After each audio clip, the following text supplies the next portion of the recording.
Hello everyone, this is the Professor Z, and I am back once again for yet another Made in Abyss chapter review. It seems that Akihito has finally finished his anime training arc and is now ready to unleash his newfound power upon us, and for once it doesn't include anything morally questionable. So get excited, because we're delving right into Made in Abyss, chapter 67, titled Whereabouts of the Soul.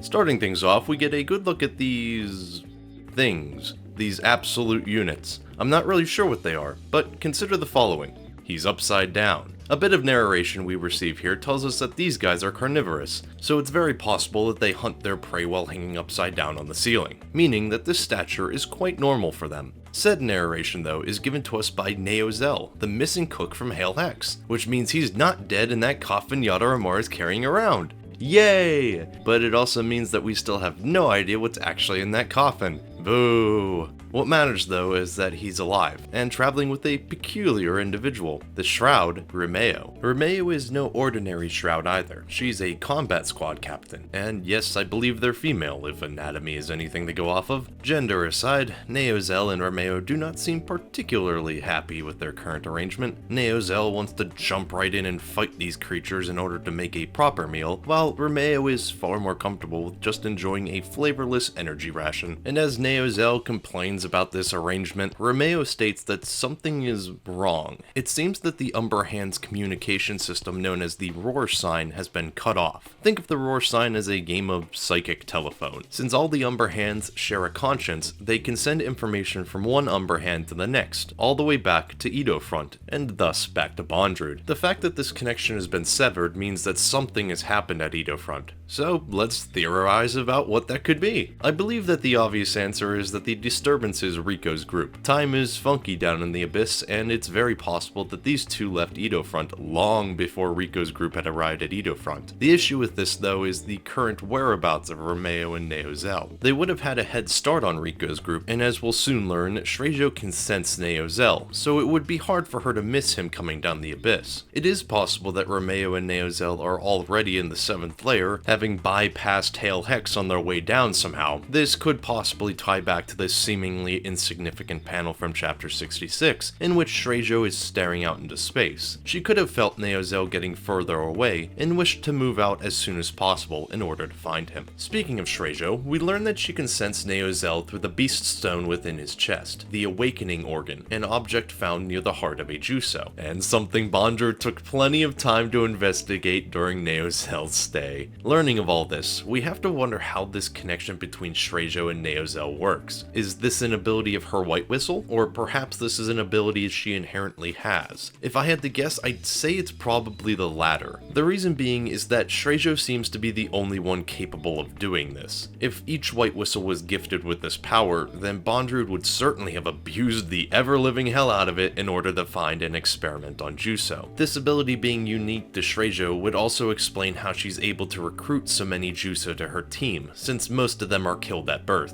Continuing on, we learn the reasons why these two unexpected allies are traveling together. The first reason is that in order to travel to the 7th layer, Romeo volunteered to protect Neozel until they met up with the rest of Hail Hex. The reason Neozel needs a bodyguard is because without Shrejo's White Whistle boost, he isn't much of a fighter. It's exactly because of this depowering that he was captured in the first place. It seems that the altar's membrane contains the power of the White Whistle within itself in order to power its descent. So once inside the altar, Shrejo's power could no longer reach Neozel, leaving him powerless. We then learn the second reason for this partnership as the two prepare to move on, and that is to find the Miko. It doesn't surprise me that Bondrewd would have an interest in the Miko. I'm sure there are plenty of experiments that could be run on such a person. As Romeo leaves us with some words of excitement, we shift over to the coalition of Hail Hex and Riko-san squad as they continue to traverse the 7th layer. As they go, the group encounters streams of liquid floating along the band of the force field. Though there do seem to be living creatures within these streams, Nanachi advises against touching them since it's unclear if they contain anything harmful. To test that theory, Rig retrieves a stick and probes the stream of liquid with it. Though it doesn't burst into flames or disintegrate into nothing, the branch does exit with a thin layer of frost coating it. Scientifically speaking, that means this stream is composed of... I don't know. I was never really good with chemistry, more of a biology guy myself. Most I can say is that these streams must be very, very cold. Isn't that right, Reg? Where would we be without your sage wisdom, Reg? See, even Shrejo knows greatness when she sees it, as she comes to understand how this group of children had traversed so far into the abyss. By each member taking up a role best suited to their abilities, they are able to combine their skills to create a cohesive group. Riko being in charge of curiosity, Reg in charge of operations, Nanachi in charge of brains and vigilance, and Faputa is in charge of being the best thing to ever grace existence. Living up to her own title, Riko decides to ask Shrejo a question. What are souls?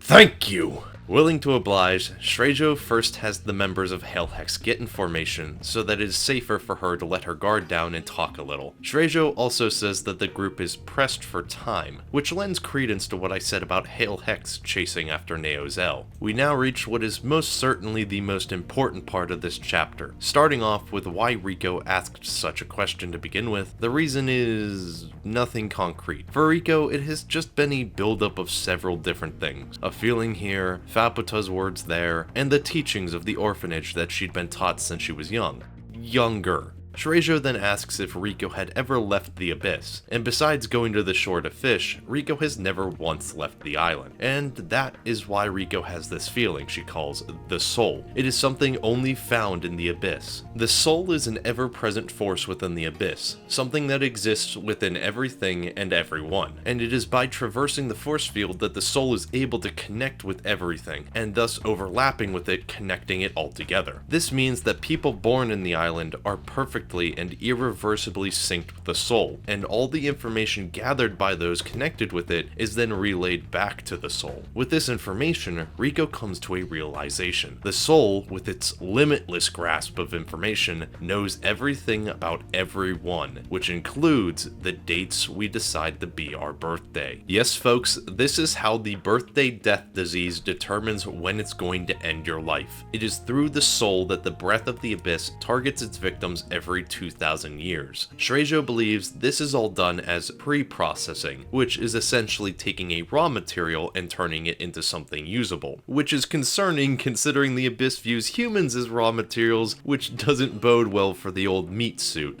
Reg then raises the question that I'm pretty sure every fan of this series has asked at some point. Is the Abyss a living entity? And I'm here to report that we don't get an answer to that. Be it a living thing, an amalgamation of relics, or a gateway to the afterlife, the truth about the Abyss's identity is still unknown. Next up the bat with questions is Nanachi, and her first one is, since time moves faster in the Abyss, why isn't the birthday death disease knocking at any of their doors? Well, the answer comes in the form of another section of the Hariamori collection. Only the flawed may have a blind eye turned to them. Only the flawed may take a breath. From this, we know that the soul has a weakness, or what I believe to be an intentional flaw. As Shrejo says, and as Riko will soon realize, these flaws that they have, be it Narahede transformation or resurrection via relic, they aren't flaws, they're gifts. Now, this most certainly is not the first time we've heard this, but until now, there really hasn't been any true meaning to their gifts. The hardships that they've had to endure up until this point have never really seemed like gifts. Yes, there are some upsides to what they've received, but it's never seemed worth it compared to what they had to go through to receive them. Until now, these gifts are meant to be a marker given by the Abyss in order to protect those chosen few from its inevitable breath. I believe that this isn't just a flaw in the machine, but was a mechanism purposefully put in place by someone or something. Be it the Abyss itself or a force we have yet to see, the fact that the Abyss has relics and methods in place that could potentially protect what would otherwise be a potential sacrifice shows that this flaw in the machine was made on purpose. It is yet to be seen, though, what is in store during the breath for those that have received gifts from the Abyss. We then get a few words from Faputa about Riko's abnormal soul, but that is a topic for another day. Moving on, Nanachi then asks her second question. If everything Shrejo has said is true, then is revival possible? Shrejo does not believe it to be possible. Ironically enough, this is actually a philosophical question that I've had one too many times at school and with friends. The usual outlet that people discuss this topic is through teleportation. If you send a person through a teleporter, which deconstructs them on Earth and then sends those exact materials to Mars and then rebuilds them the same way, is what ends up on Mars the same thing that was previously on Earth? Is it just the physical materials that make up a person, or is there something more to it? In this case though, the question is, if you were to take the existence of a person after they had already returned to the soul and put it back into their original body, is it the same person? Would having experienced the soul and all that infinite information have changed a person? They may look and sound the same, but in every other regard they would have changed. Does that mean they're the same? Well, I'm not going to go any further into that because I'm not turning my Made in Abyss review into a philosophy course. Regardless, even in the case of the life reverberating stone, the soul is merely carrying on into a new form. It's not really resurrection. As Nanachi begins to lose hope, Riko steps in to shine some light on the situation. While yes, if you look at things only through the lens of this chapter's information, it seems that resurrection is impossible. Except a place like the village exists, a place that actively reincarnates people. It's a little too soon to say resurrection is impossible. To prove her point, Riko picks up Faputa. Riko then says, with everyone present, that Faputa is also immune to the curse. Thank you, Riko, for telling everyone that after Nanachi's efforts to not tell everyone that.